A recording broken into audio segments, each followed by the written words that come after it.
মৰমৰ ছাত্ৰ-ছাত্ৰীসকল তোমালোক সকলোকে আমাৰ এই চেনেলটোলৈ পুনৰবাৰ স্বাগতম জনাইছোঁ।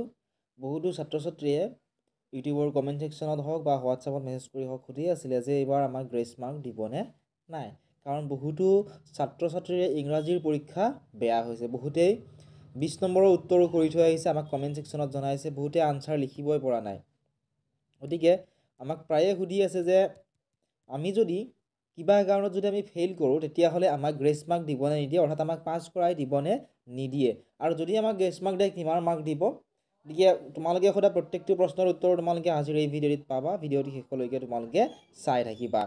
লগতে ইংৰাজীত তোমালোকে কিমান নম্বৰৰ উত্তৰ লিখিছিলা আমাক কমেণ্ট ছেকশ্যনত তোমালোকে কমেণ্ট কৰি প্ৰথমতে জনোৱা।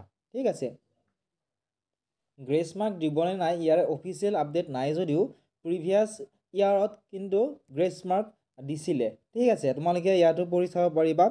In the Assam HSLC examination, the grace marks provided to students are typically 1 mark per subject to help students pass the exam if they fall slightly short of the maximum passing mark, which is usually 30% in each exam. অৰ্থাৎ তোমালোকে minimum যদি 30% পোৱা তেতিয়াহ'লে তোমালোকে সেই ছাবজেক্টটোত পাছ কৰা।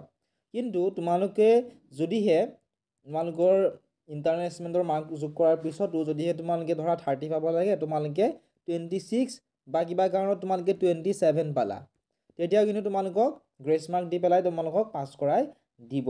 কিন্তু যদিহে তোমালোকে ধৰি লোৱা তোমালোকক 30 মাৰ্ক লাগে, 30 মাৰ্ক লাগে বা 30% তোমালোকক পাব লাগে, কিন্তু তোমালোকে যদিহে তোমালোকে 10 মাৰ্ক পোৱা তেতিয়াহ'লে তোমালোকক কি কৰিব, ফেইল কৰাই দিব।